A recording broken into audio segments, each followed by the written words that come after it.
Welcome to the Kamesennin School. This is my review and breakdown of Dragonball Daima, Episode 12, True Strength. Continuing from the cliffhanger of last week's episode, Vegeta has been knocked into the Kraken's mouth. Goku flies over the water worried for Vegeta's life and calls for him. The Kraken jumps out of the water and tries to eat Goku as well. But we see that Vegeta was able to escape and complains about still not being used to his child body. Tamagami 2 takes this as an opportunity to attack Vegeta and knocks him back towards the Kraken's mouth. Vegeta has to go Super Saiyan to escape. While attempting to dodge Ki Blast from Tamagami 2 and the Kraken's tentacles, Vegeta is once again knocked into the Kraken's mouth, and this time he uses Super Saiyan 2 to escape. Vegeta and the Tamagami clash, and Vegeta begins to get the upper hand in the battle. Goku comments that the battle is just the warm-up that Vegeta needed, and Pansy is shocked that he can also use magic. Cut back to Demon Realm 1, where Do continues to fight Tamagami 1. Do's unorthodox fighting style continues to give Tamagami 1 trouble. However, in the middle of the fight, Do sits down and appears to quit. He's refusing to continue the fight unless he gets some chocolate. With Do crying and whining, Tamagami 1 prepares to end the fight for good. Back to Vegeta's fight. Vegeta continues to land clean hits on Tamagami 2 while easily dodging his attacks. Never then decides to use magic to power up the Tamagami since Vegeta enjoys fighting. The Tamagami begins to glow and knocks Vegeta into the water. His speed has greatly increased and now Vegeta can barely escape his attacks. Back to Do. Do is now running scared from Tamagami 1. The gendarmerie show up shocked that someone is challenging the Tamagamis. The destruction caused by the battle also alerts Goma that someone is fighting Tamagami 1. Ku arrives back with some chocolate and throws it at Do like Krillin with a senzu. Do catches the chocolate and it appears to power him up like Popeye with a fresh can of spinach. How about that for an old musty reference?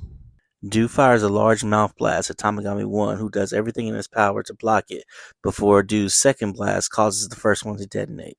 Tamagami 1 powers up and prepares to clash with Do's ball attacks. After landing some additional attacks, Do has won the fight. However, just like with Tamagami 3, the fight is just the first part of the challenge. It is revealed that there is another part. The final challenge this time is a math puzzle.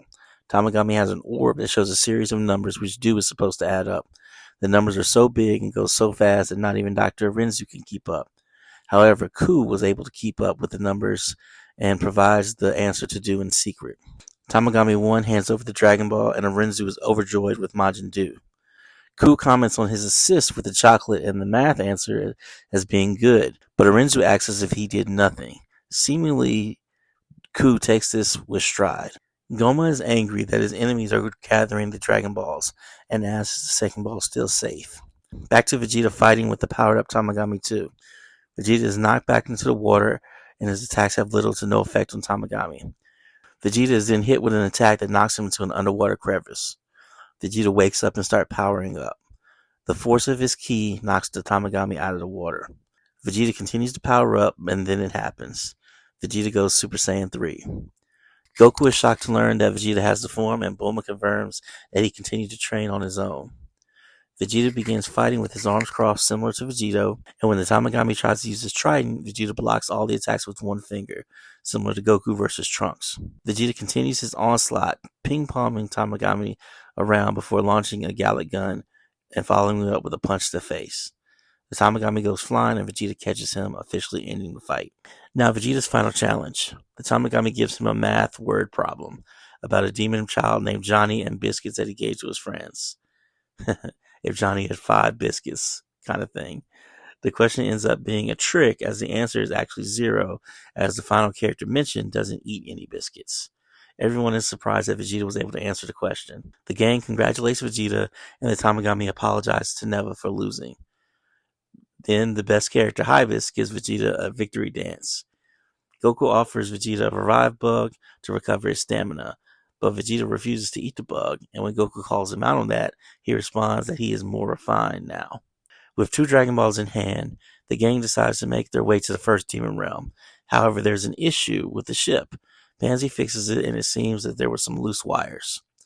Goma is angry as he knows that they are coming for him, and the episode ends. Episode 12 of Dragon Ball Daima was easily the best episode of the series. This was the most hype episode. This is the one that has everyone on the internet going crazy. There's a lot of questions and misinformation and confusion about Vegeta at Super Saiyan 3. I may do a video to alleviate some of that stuff. For me, I just think it was really cool to show, and it was something I never really expected us to see on Vegeta, but here we are. I especially like the design of it.